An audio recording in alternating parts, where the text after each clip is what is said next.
판결을 선고하겠습니다. 특별검사가 제출한 공소장에 기재된 피고인에 대한 죄명은 특수공무집행 방해죄, 허위공문서 작성죄, 허위작성 공문서 행사죄, 대통령 기록물 관리에 관한 법률 위반죄, 공용서류 손상죄, 직권남용 권리행사 방해죄, 대통령 등의 경호에 관한 법률 위반 교사죄 및 범인 도피 교사죄입니다. 공소사실의 요지는 다음과 같습니다. 국무위원 심의권 침해 관련 직권남용 권리행사 방해 범행 부분입니다. 피고인은 2024년 12월 3일 22시경을 기하여 대한민국 전역에 비상계엄을 선포하기에 앞서 같은 날 20시경 국무총리 한덕수, 외교부 장관 조태열, 통일부 장관 김영호, 법무부 장관 박성재, 행정안전부 장관 이상민만을 대통령실로 불러 비상계엄 선포 계획을 알렸습니다. 그 다음에 국무회의 의사 정족수를 채우기 위해 국무위원들을 추가로 소집하면서 나머지 13명의 국무위원들 중 자신이 임의로 선정한 기획재정부 장관 최상목, 농림축산식품부 장관 송미령, 보건복지부 장관 조규홍, 중소벤처기업부 장관 오영주, 국토교통부 장관 박상우, 산업통상자원부 장관 안덕근 등 6명에게만 연락하여 이유는 알려주지 않은 채 대통령실로 오도록 지시하고 이 6명 중 최상목, 송미령, 조규홍, 오영주가 대통령실에 도착하여 국무회의 정족수인 11명이 채워지게 되자 회의를 종료하고 22시 27분경 비상계엄을 선포하였습니다. 그럼으로써 출석하라는 연락을 받지 못한 교육부 장관 이주호, 과학기술정보통신부 장관 유상임, 국가보훈부 장관 강정애, 문화체육관광부 장관 유인촌, 환경부 장관 김환석, 고용노동부 장관 김문수, 해양수산부 장관 강도형 등 7명의 국무위원 및 대통령실에 미처 도착하지 못한 박상우, 안덕근 등 2명의 국무위원으로 하여금 국무회의에 출석하여 비상계엄 선포 및 계엄사령관 임명에 관한 심의를 할 수 없도록 함으로써 위 9명의 국무위원들이 국무회의에 출석하여 헌법 질서와 국민의 기본권에 중대한 영향을 미치는 계엄 선포 및 계엄 사령관 임명에 관해 심의할 권리의 행사를 방해하였다는 것입니다. 비상계엄 선포 문서 사후 작출 관련 허위 공문서 작성 및 행사 범행 부분입니다. 2024년 12월 3일 비상계엄 선포를 위해 국무위원 등이 모인 자리에서는 피고인이 국방부 장관 김용현으로부터 비상계엄의 선포를 보고받는 과정에서 국무총리 한덕수를 거치지 아니하였을 뿐만 아니라 피고인의 일방적 비상계엄 선포 후 대통령실 직원이 국무위원들에게 비상계엄 관련 문서에 서명을 요구하였지만 국무위원들이 서명을 거부하여 헌법상 대통령의 국법상 행위에 대한 문서주의 및 부서 제도가 기능하지 못하였습니다. 그 후 대통령 비서실 부속실장 강의구는 2024년 12월 6일경 대통령, 국무총리, 국방부 장관의 서명란이 기재된 2024년 12월 3일자 비상계엄 선포문 표지를 작성하였고 그 뒤에 국무총리 한덕수에게서 전달받은 비상계엄 선포문을 첨부하여 2024년 12월 3일자 비상계엄 선포문을 만든 후 국무총리 한덕수와 국방부 장관 김용현으로부터 부서를 받은 다음 12월 7일 피고인에게 보고를 하였습니다. 피고인은 이 비상계엄 선포문에 대통령란에 서명을 하여 강의구 부속실장에게 전달하였고 강의구 부속실장은 이 비상계엄 선포문을 대통령 비서실 부속실에 보관하였습니다. 이로써 피고인은 강의구, 한덕수, 김용현과 공모하여 마치 대통령의 국법상 행위인 12월 3일 비상계엄 선포가 국무총리와 국방부 장관이 계엄 선포 전 부서한 문서에 의하여 이루어진 것처럼 보이게 하거나 비상계엄 선포 관련 탄핵 또는 수사 절차 등에 행세할 목적으로 그 직무에 관하여 대통령이 서명하고 국무총리와 국방부 장관이 부서한 2024년 12월 3일자 비상계엄 선포문을 허위로 작성하고 그 무렵 이를 대통령 비서실 부속실에 보관하는 방법으로 행사하였다는 것입니다. 비상계엄 선포문 등 피해기 관련 대통령 기록물 관리에 관한 법률 위반, 공용서류 손상 범행 부분입니다. 피고인이 위와 같이 대통령이 서명하고 국무총리와 국방부 장관이 부서한 2024년 12월 3일자 비상계엄 선포문을 허위로 작성한 후 수사기관의 비상계엄 관련한 사건에 대한 수사가 본격적으로 진행되자 한덕수 국무총리는 12월 8일 강의구 부속실장에게 전화하여 위 문건에 자신이 서명한 것을 없었던 것으로 하자고 하였습니다. 피고인은 2024년 12월 10일경 강의구로부터 위와 같은 한덕수의 말을 보고받자 총리의 뜻이 그렇다면 그렇게 해라 라고 강의구에게 말하여 허위로 작성된 위 2024년 12월 3일자 비상계엄 선포문을 폐기할 것을 승인하였습니다. 이에 강의구가 위 문서를 문서 3단계에 넣어 파쇄하는 방법으로 폐기함으로써 피고인은 한덕수, 강의구와 공모하여 무단으로 대통령 기록물인 동시에 공무소에서 사용하는 서류인 위 비상계엄 선포문을 손상하였다는 것입니다. 비상계엄에 따른 정치적, 사법적 위기 타개를 위한 허위 공보 관련 직권남용 권리행사 방해 범행 부분입니다. 2024년 12월 4일 비상계엄 해제 발표 이후 국회와 언론에서는 피고인의 비상계엄 선포 행위는 실체적, 절차적 요건을 갖추지 못한 것으로 위헌, 위법적 행위에 해당하고 탄핵 사유에 해당한다는 문제 제기가 지속되었고 검찰, 공수처, 경찰 등 수사기관이 피고인과 공범들에 대해 내란죄 등의 수사에 착수하였으며 나아가 야당 의원 191명이 대통령 탄핵 소추안까지 발의하는 상황에 이르는 등 국내외적으로 정치적, 사법적 위기에 처하게 되었습니다. 이에 피고인은 홍보수석실 해외 홍보비서관 겸 외신 대변인을 활용해 외신을 상대로 정당한 목적으로 적법한 절차에 따라 비상계엄을 선포하고 시행한 것처럼 거짓 홍보하여 국내외 부정적 여론을 무마하기로 마음먹고 2024년 12월 4일 오후경 해외 홍보비서관 겸 외신 대변인에게 전화하여 국회의원 과반수의 비상계엄 해제 요구 요건을 알고 있었지만 의원들의 국회 출입을 통제하지 않았다. 국회가 동의 여부를 판단할 수 있도록 국회의원의 본회의장 진입을 막지 않았다. 대통령으로서 헌정 파괴 세력으로부터 자유민주주의 헌법 질서를 지키기 위한 액션은 했지만 합헌적 틀 안에서 행동을 취했다. 현재의 국정마비 상황을 일단 타개하고 질서를 회복하기 위한 것이 목표였다. 헌정질서 파괴의 뜻은 추호도 없었다. 라는 내용의 프레스 가이던스, 즉 PG를 작성하게 하고 이를 외신들에게 전파하도록 지시하였습니다.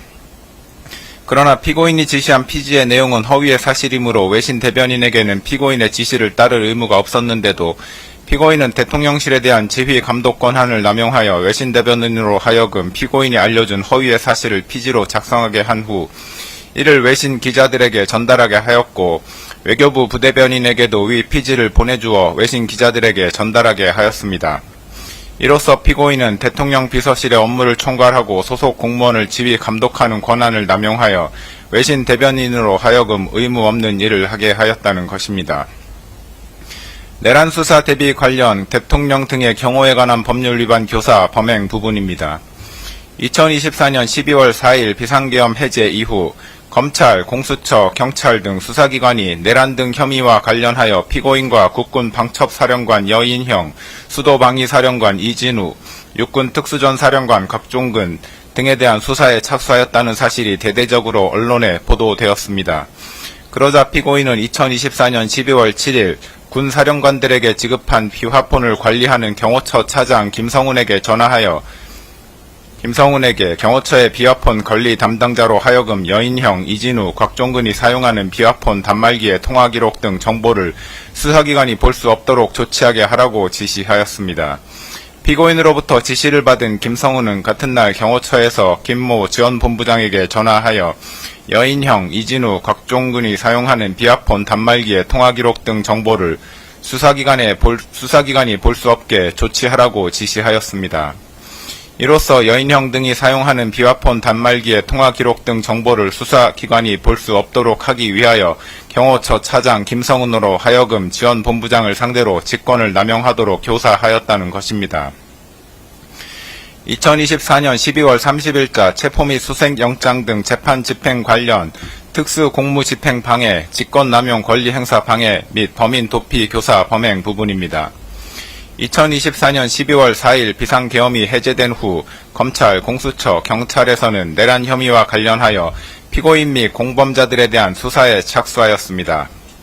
공수처는 2024년 12월 16일경부터 2024년 12월 26일경까지 피고인에게 출석 요구서를 3회 배송하였으나 피고인은 출석 요구에 응하지 아니하였고 결국 법원은 2024년 12월 30일경 피고인에 대한 체포영장과 수색영장을 발부하였습니다. 법원이 발부한 영장을 집행하기 위해 공수처는 2025년 1월 3일경 체포영장의 집행을 시도하였는데 피고인은 대통령 경호처장 박종준과 차장 김성훈 등에게 체포영장은 불법이므로 이에 응할 수 없다고 하면서 체포영장 등의 집행을 저지하라고 지시하였고, 피고인으로부터 지시를 받은 경호처장 박종준과 차장 김성훈은 대통령 경호처 간부회의 등을 통해 대통령의 방침이라면서 이광우 경호본부장 등에게 피고인의 지시사항을 전달하고 군, 경, 병력동원 계획, 차벽 설치 계획 등을 수립하여 영장 집행을 물리적으로 저지하기로 모의하였습니다. 2025년 1월 3일 영장 집행이 개시되자 박종준, 김성훈 등은 대통령 경호처에 배속된 제55 경비단과 제33 군사경찰 경호대에 연락하여 병력 지원을 요청하고 대통령 경호처 소속 공무원 등을 동원하여 공관촌 1정문에서부터 대통령 관저 앞에 이르기까지 대형 버스 등을 차벽으로 설치하여 삼중의 저지선을 구축하고 차벽 주변에 대통령 경호처 소속 공무원 등으로 하여금 인간 스크럼을 짜게 하는 등의 방법으로 영장 집행 담당 공무원 등의 대통령 관저 진입을 저지하고 그 과정에서 공수처 소속 검사, 수사관 등 영장 집행 담당 공무원을 가로막고 붙잡고 밀치는 등의 유형력을 행사하였습니다. 이로써 피고인은 박종준, 김성훈, 이광우와 공모하여 경호처 소속 공무원 등 인적 물적 자원을 동원하여 법원이 발부한 체포영장 등 재판의 집행 업무를 수행하는 공무원의 직무 집행을 방해하고 직권을 남용하여 경호처 소속 공무원 등으로 하여금 영장 집행 담당 공무원들에게 유형력을 행사하게 하는 등 의무 없는 일을 하게 하였으며 박종준, 김성훈, 이광우로 하여금 피고인을 도피하게 하도록 교사하였다는 것입니다. 2025년 1월 7일자 체포 및 수색영장 등 재판 집행 관련 직권남용 권리행사 방해 범행 부분입니다. 1차 체포영장의 집행 저지 이후 경호처장 박종준이 2025년 1월 10일경 특수공무집행 방해 등 혐의로 경찰 조사를 받는 과정에서 사직서를 제출하였고, 사직서가 수리되어 김성훈 차장이 처장 직무대행직을 맡게 되었습니다. 공수처는 1차 체포영장 등의 집행이 무산된 이후 2025년 1월 7일 피고인에 대한 체포 및 수색영장을 다시 발부받아 2025년 1월 15일 영장 집행을 시도하였습니다. 공수처의 체포영장 등 집행에 응할 수 없다는 피고인의 기조는 경호처장 박종준의 사임으로 처장 직무대행이었던 김성훈과 경호본부장 이광우에게 계속하여 유지되었습니다. 이러한 피고인의 기조에 따라 김성훈, 이광우는 공수처의 체포영장 등 집행을 저지하기 위해 대통령 경호처 소속 공무원 등을 동원하여 공관촌 내 주요 지점에 차벽과 윤형 철조망을 설치하고 인간 스크럼 짜기 훈련을 수차례 실시하였고, 경호처 대테러부 소속 직원들에게 총기를 휴대하고 위력 순찰을 실시하도록 하였습니다. 이로써 피고인은 김성훈, 이광우와 공모하여 대통령 경호처장 등의 권한을 남용하여 소속 공무원으로 하여금 2025년 1월 7일자 체포영장 등 재판의 집행을 저지하기 위해 의무 없는 일을 하게 하였다는 것입니다. 개별 공소사실의 인정 여부에 관해 보겠습니다. 국무위원 심의권 침해 관련 직권남용 권리행사 방해 범행 부분입니다. 피고인은 2024년 12월 3일 비상계엄을 선포한 행위와 관련하여 이 법원에 내란 우두머리 혐의로 공소가 제기되어 현재 재판 계속 중인데, 피고인이 한 국무회의 소집 행위는 계엄 선포 행위 이전에 이루어진 것으로서 대한민국 헌법 및 관계 법령이 규정하는 계엄 선포에 필요한 사전 절차인 국무회의의 심의를 거치기 위한 것에 불과하므로 별건 내란 우두머리죄 공소사실 기재 행위의 실행의 착수 전 단계에서 행하여졌다고 보는 것이 타당합니다. 따라서 이 부분 공소제기는 이중기소에 해당하지 않습니다. 헌법과 계엄법 등 관계 법령의 문헌과 그 입법 취지 및 대통령의 권한 행사와 관련하여 국무회의의 심의가 갖는 제도적 의의 등을 종합적으로 고려하면 모든 국무위원은 국무회의의 구성원으로 국정을 심의할 권한을 가진다고 판단됩니다. 따라서 대통령이 국무회의를 소집하는 경우 국무위원 전원에게 소집 통지를 하여야 하고, 일부 국무위원에게 소집 통지가 결여된 경우에는 해당 국무위원의 심의권이 침해되었다고 보아야 합니다. 피고인은 자신이 임의로 특정한 일부 국무위원들에게만 국무회의 소집 통지를 하였으므로 통지를 받지 못한 교육부 장관, 과학기술정보통신부 장관, 국가보훈부 장관, 문화체육관광부 장관, 환경부 장관, 고용노동부 장관, 해양수산부 장관 이상 7명의 국무위원들의 심의권을 침해하는 행위를 하였다고 판단됩니다. 피고인은 비상계엄의 밀행성과 신속성의 요청에 기인하여 국무위원들 전체에 대한 소집 통지를 하지 못한 것이므로 통상의 국무회의와 달리 계엄 선포와 관련하여 일부 국무위원에게 소집 통지를 하지 못한 것에는 정당한 사유가 있다고 주장하나 헌법과 관계 법령상 긴급한 경우에 그와 같이 소집 통지를 하지 않아도 무방하다는 취지의 예외 규정은 없습니다.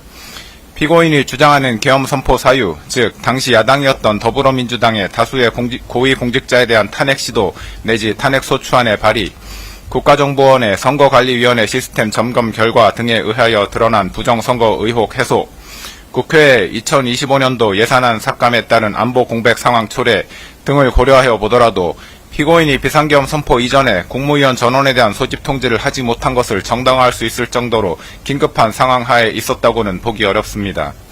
피고인이 소집 통지를 한 국무위원과 그렇지 아니한 국무위원 사이에 계엄 선포의 보안 유지 필요성과 관련하여 의미 있는 합리적 차이가 존재한다고도 볼 수 없습니다. 피고인은 계엄 선포 당시 국회 통제 등 물리적 조치를 수반하지 아니한 채 단지 국민들에게 국가안보 위기 상황, 야당에 의한 국정와비 상황 등의 현황 및 심각성을 알리기 위한 목적에 이른바 메시지 계엄을 선포하려고 한 것이었다고도 주장하는데 피고인의 위와 같은 주장에 따르더라도 국무위원 전원에게 소집 통지를 하지 못할 정도로 긴급성과 밀행성이 요구되는 상황이 존재하였다고 보기 어렵습니다. 오히려 비상계엄과 같은 국가 긴급권을 행사할 경우 국가의 각 분야에 있어 비상 상황을 초래할 수 있고 다양한 분야에서 국민의 기본권을 침해할 소지가 있으므로 국가 긴급권 행사의 오남용에 따른 피해를 미연에 방지하기 위해 국정 각 분야의 보좌 및 심의를 담당하고 있는 국무위원 모두에게 국무회의의 소집을 통지할 필요성은 더욱 크다고 할 것입니다. 결국 피고인이 교육부 장관, 과학기술정보통신부 장관 등 7명의 국무위원들에 대한 국무회의 소집 통지를 하지 않아 해당 국무위원들이 국무회의에 참석하지 못하도록 한 행위는 직권을 남용하여 위 각 국무위원의 심의권을 침해한 행위에 해당하고 이에 관한 피고인의 고의 역시 인정된다고 할 것이므로 이 부분 직권 남용 권리 행사 방해죄는 유죄로 인정됩니다. 다만 피고인이 이와 같이 국무위원 7명에 대하여 국무회의 소집 통지를 하지 않았던 것과 달리 기획재정부 장관, 농림축산식품부 장관, 보건복지부 장관, 중소벤처기업부 장관, 국토교통부 장관, 산업통상자원부 장관 이상 6명의 국무위원에게는 대통령실로 오도록 연락함으로써 소집 통지를 하였는데 그중 대통령실에 늦게 도착한 국토교통부 장관과 산업통상자원부 장관은 국무회의에 참석하지 못하였습니다. 그런데 정부 조직법, 국무회의 규정 등 관계 변명에 의하더라도 국무회의 소집 통지에 관하여 그 통지의 구체적인 내용이나 방식 등을 제한하는 규정은 찾아볼 수 없고 소집 통지를 한 국무위원 전원이 국무회의에 실제로 참석할 때까지 국무회의를 개최할 수 없다는 규정 역시 존재하지 않습니다. 따라서 대통령인 피고인이 국무회의의 안건인 비상계엄의 선포가 가지는 긴급성과 보안성을 고려하여 국무위원들에게 국무회의 개최 여부나 안건에 관한 언급 없이 단지 대통령실로 오도록 하는 방식으로 소집 통지를 하였다거나 소집 통지를 한 국무위원들이 모두 도착하기도 전에 의사정족수에 해당하는 국무위원들이 출석한 즉시 국무회의를 개최하였다고 하더라도 미처 출석하지 못한 국무위원들에 대하여 그 심의권을 침해할 고의가 있었다거나 국무회의의 소집 및 개최와 관련하여 관계 변명을 위반하였다고 단정하기 어렵습니다. 그렇다면 이 부분 공소사실 중 국토교통부 장관과 산업통상자원부 장관의 2명에 대한 공소사실은 범죄 증명이 없는 경우에 해당하여 무죄라고 할 것입니다. 다만 이 무죄 부분 공소사실은 그와 상상적 경합 관계에 있는 교육부 장관, 과학기술부, 정보통신부 장관 등 7명의 국무위원에 대한 심의권 침해 관련 각 직권남용 권리 행사 방해죄를 유죄로 인정하는 이상 따로 주문해서 무죄를 선고할 것은 아닙니다. 사후부서 관련 허위 공문서 작성 및 행사, 대통령 기록물 관리에 관한 법률 위반, 공용서류 손상 범행 부분입니다. 이 부분 공소사실에 기재된 강희구 대통령실 부속실장이 작성한 문서는 비상계엄 선포라는 제목 아래에 2024년 12월 3일 22시 00분부로 비상계엄을 선포한다는 내용이 기재되어 있고 그 밑에 대통령의 서명, 작성일자 2024년 12월 3일 국무총리와 국방부 장관의 부서로 구성되어 있습니다. 문서의 기재 형식과 내용에 비추어 보면 이 문서는 작성 권한 있는 공무원인 피고인이 서명의 방식으로 결재함으로써 성립된 문서에 해당합니다. 또한 이 문서는 2024년 12월 3일 비상계엄 선포 전에 일부 국무위원들에게 배포되었던 부서문이 첨부되지 않은 비상계엄 선포문과는 별개의 독립된 역할과 성격을 가진 문서로서 비상계엄 선포문과 함께 계엄 선포와 관련하여 작성되는 문서에 해당한다고 판단됩니다. 이러한 문서의 기재 형식과 내용, 과거 비상계엄 선포와 관련하여 작성되었던 문서와의 형식적, 내용적 유사성, 관련자들의 진술 내용 등을 종합하여 보면 강기구 부속실장은 12.3 비상계엄이 헌법 제82조에서 정한 비상계엄 선포를 위한 절차적 요건을 갖추었다는 점을 증명하기 위하여 문서를 기한하였고, 피고인 스스로도 이 문서가 비상계엄 선포에 관하여 국무총리와 관계 국무위원회 부서를 받은 문서라는 점을 인식하면서 문서에 서명하였다고 할 것이므로 위 문서는 피고인이 그 직무에 관하여 작성한 공문서라고 보는 것이 타당합니다. 그런데 이 문서는 실제로 2024년 12월 6일에 양식이 작성되어 12월 7일에 피고인의 서명이 이루어졌는데도 불구하고 그 내용은 마치 2024년 12월 3일 작성되어 대통령 및 관계 국무위원회 서명이 이루어진 것처럼 기재되어 있으므로 그 자체만으로도 이미 허위의 공문서에 해당합니다. 또한 이 문서의 내용은 대통령인 피고인이 비상계엄 선포 당일인 2024년 12월 3일 관계 국무위원인 국방부 장관과 국무총리의 부서 및 피고인의 결재를 거쳐 문서로서 계엄을 선포한 것처럼 기재되어 있는데, 실제로는 피고인이 계엄을 선포하기 전에 관계 국무위원회 부서가 이루어지지 않았으므로 이 점에서도 이 문서의 내용은 허위입니다.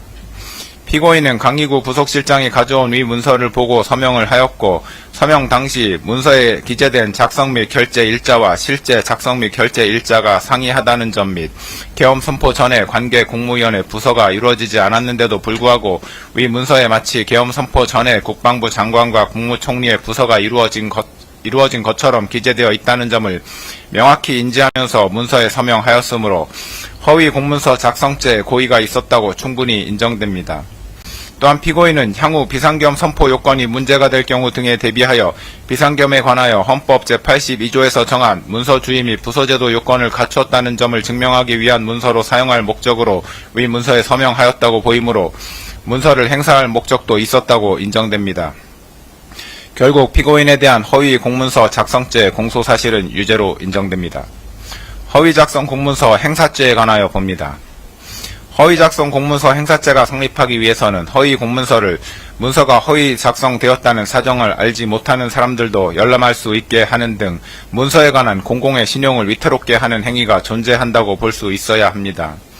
그런데 강기구 부속실장은 2024년 12월 7일 작성한 부서문서에 대한 서명이 완료된 후 이를 자신의 사무실 책상 서랍 안에 보관하였다가 한덕수 국무총리에게서 폐기 요청을 받고서 피고인에게 이를 보고한 후 2024년 12월 10일 폐기하였습니다.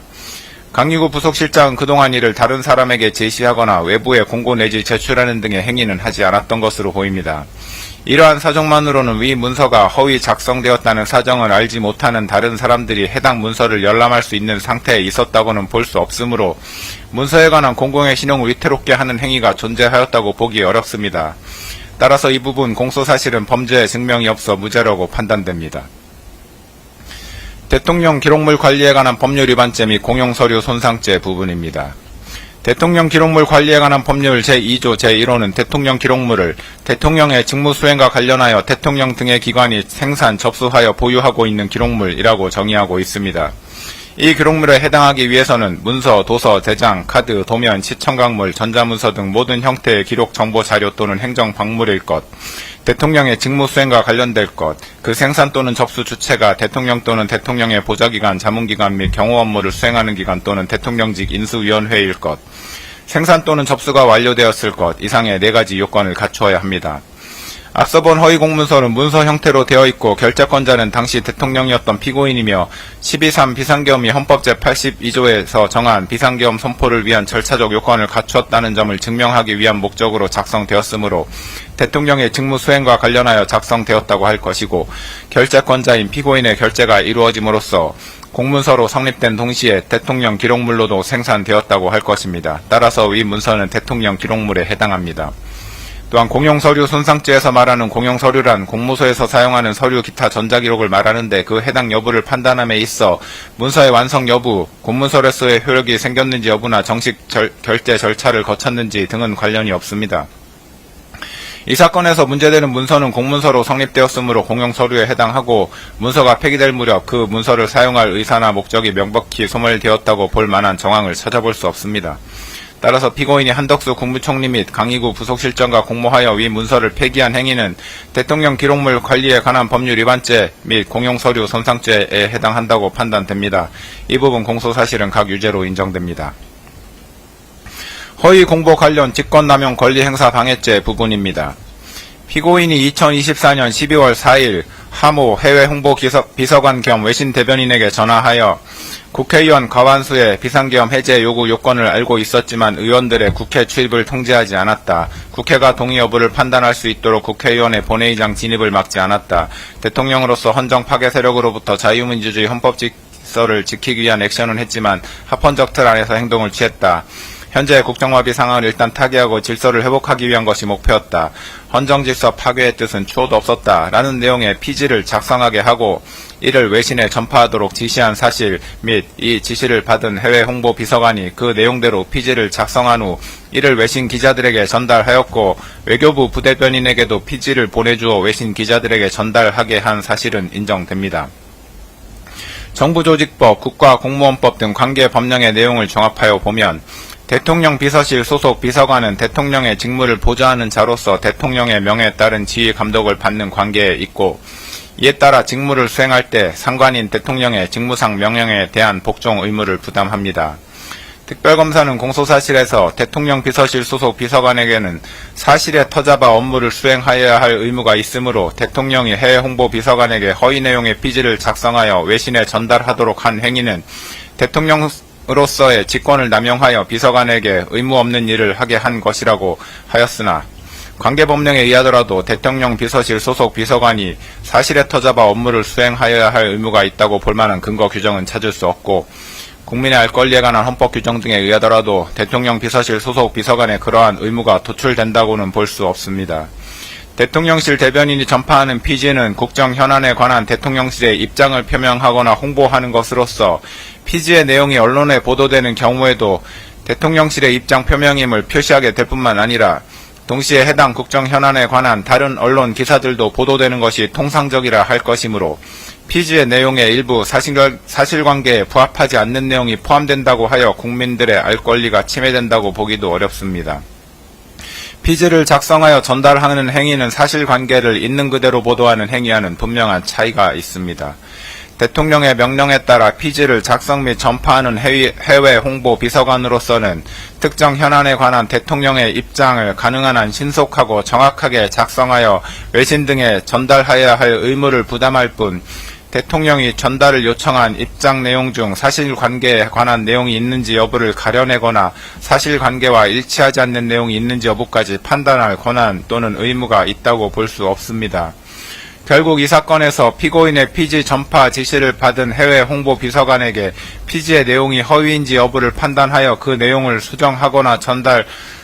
수정하여 전달하거나 전달을 거부할 의무가 있었다고 볼 수 없으므로 이 부분 공소사실은 범죄 증명이 없어 무죄라고 판단됩니다.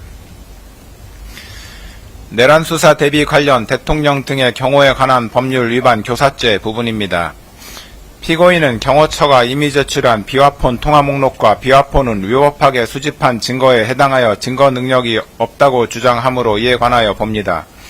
비화폰과 비화폰 통화 목록은 일반인에게 알려지지 아니한 것으로서 그 내용이 누설되면 국가 안전 보장에 명백한 위험을 초래할 우려가 있다는 점에서 군사기밀보호법에서 정하는 군사기밀에 해당함은 분명하고 피고인이 사용한 비화폰과 피고인의 비화폰 통화 목록은 대통령이 업무와 관련하여 생산한 기록정보, 자료 내지 물품이라고 볼 수 있으므로 대통령 기록물법에서 정하는 대통령 기록물에 해당합니다. 그런데 군사기밀보호법은 수사기관의 군사기밀에 대한 압수수색 검증 자체를 제한하고 있지는 않고 압수된 군사기밀의 사후 처리와 관련된 내용만을 정하고 있을 뿐입니다. 대통령 기록물법 역시 수사기관에 대통령 기록물에 대한 압수수색 검증 자체를 제한하고 있지 않으며 압수된 대통령 기록물의 사후 처리와 관련된 내용도 정하고 있지 않습니다.